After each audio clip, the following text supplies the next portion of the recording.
Olá, IPCA! Hoje é segunda-feira, dia 15 de outubro de 2012.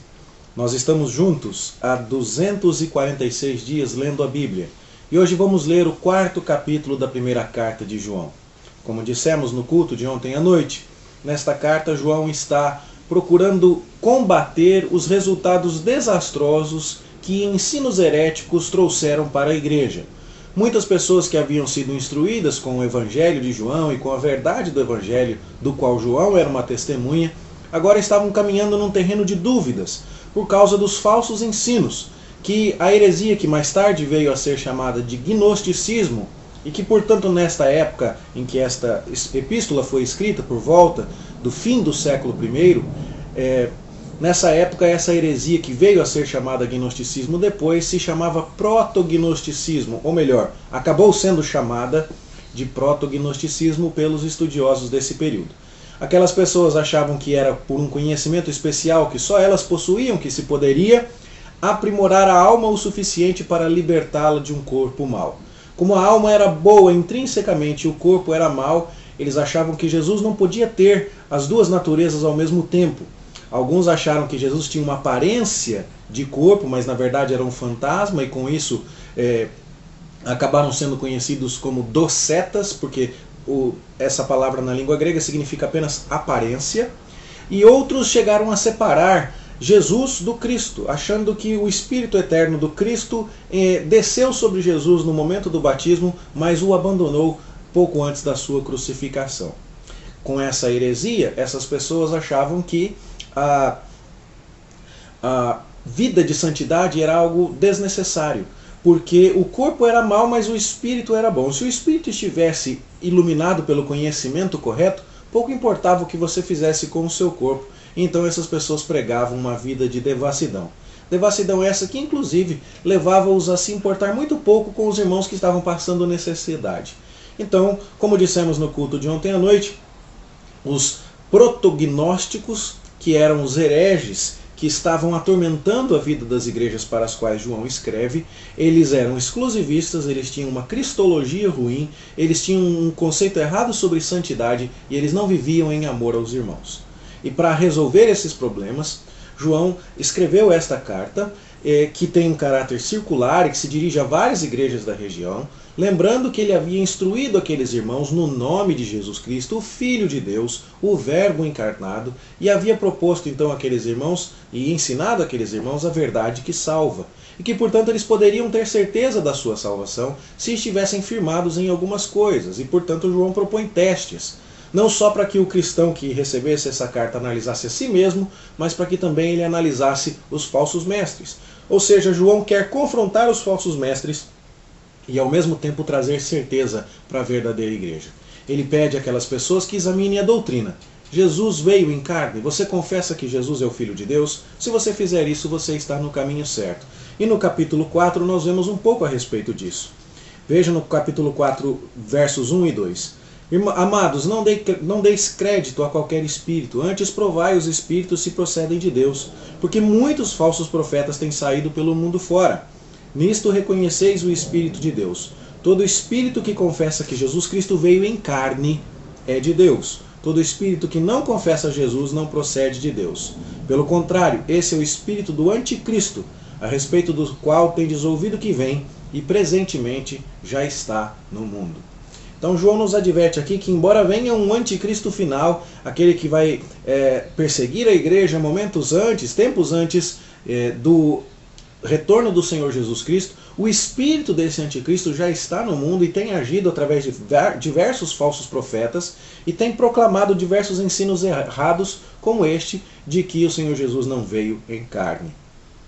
Esse teste, portanto, dessa doutrina é o assunto dos versos 1 a 6 aqui deste capítulo 4 que lemos hoje. É João dizendo: examinem a verdade e prestem atenção, porque ninguém que tenha um ensino errado a respeito da pessoa do Senhor Jesus pode estar no caminho da verdade. A segunda parte do capítulo, dos versos 7 a 21, trata de outro teste que João propôs, que é o teste do amor. O amor aos irmãos. E ele fala muito a respeito de amar uns aos outros, porque o amor procede de Deus. E a pessoa que ama é nascida de Deus e conhece a Deus. Quem não ama, como era o caso dos protognósticos, não conhece a Deus, porque Deus é amor. Só que neste contexto, João ainda trabalha a questão da certeza da salvação. Ele ainda diz que era preciso que aqueles irmãos fossem aperfeiçoados na certeza de que estavam cobertos pelo amor de Deus, para que não temessem o dia do juízo final.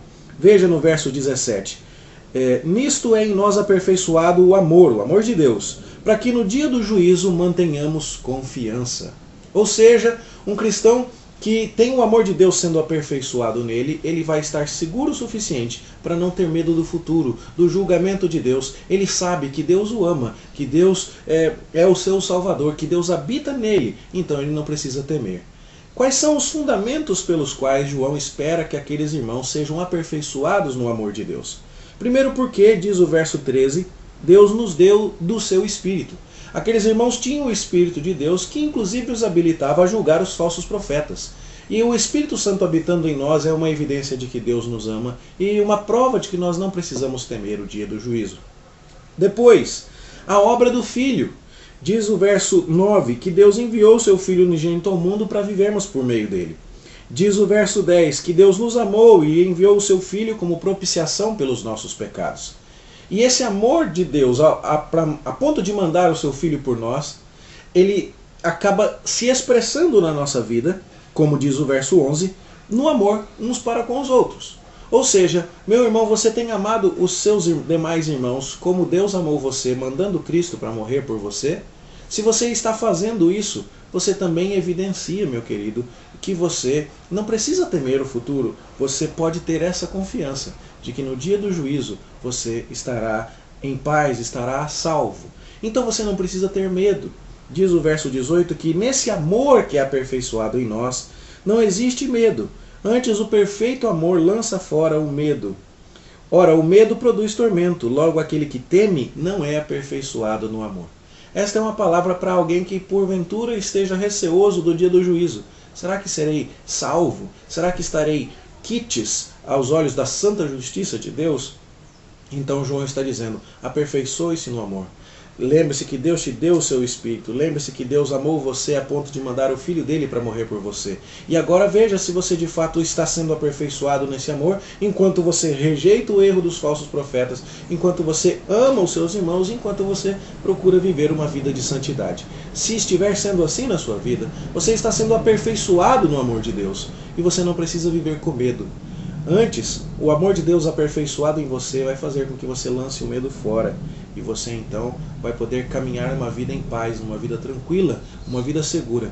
Alguém pode buzinar na sua orelha, como fizeram os protognósticos, de que só eles são os salvos. E você vai olhar para eles e vai dizer, não, vocês estão enganados. Vocês não se amam uns aos outros. Vocês não caminham em santidade. Vocês não confessam o Filho de Deus, Jesus Cristo, o único Senhor, como o Verbo divino vindo em carne.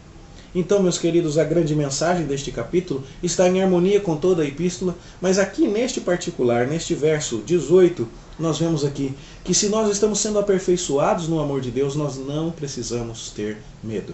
E a minha oração é que você caminhe com essa segurança no seu coração, porque deve ser terrível caminhar na vida cristã com essa dúvida de que será que eu estou certo, será que eu estou a caminho do céu? Ou melhor, em qualquer tipo de vida que você leve, nem é preciso ser a vida cristã, viver com esse medo deve ser atormentador. João diz mesmo que o medo produz tormento. Mas a minha oração é que você creia no Filho de Deus, o Verbo encarnado, que você ame os seus irmãos na fé, como resultado do amor de Deus por você, e viva uma vida de santidade. Que isso mostre a todos, inclusive a você mesmo, que você é de fato alguém amado por Deus, e que aperfeiçoado nesse amor, você lance fora todo o medo, e caminhe sem medo do futuro, e caminhe sem medo daquilo que te espera, porque você sabe que tudo vai cooperar para o seu bem, para aquele que foi chamado, para aquele que foi escolhido por Deus, para aquele a quem Deus amou. Eu espero que seja assim na minha vida e na sua, em nome de Jesus. Vamos orar?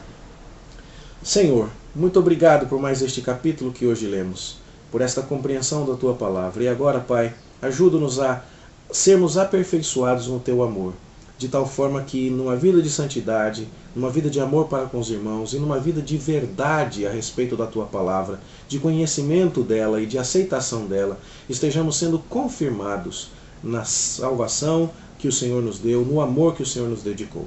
Ajuda-nos nisso, Pai, para que o nosso coração descanse tranquilo e não hesite, não sofra com qualquer tormento ou medo, para que estejamos seguros, amparados e descansados no Teu amor para viver qualquer dificuldade nesta vida. É isso que nós te pedimos e agradecemos em nome de Jesus. Amém. Uma boa leitura para você e até amanhã, se Deus quiser.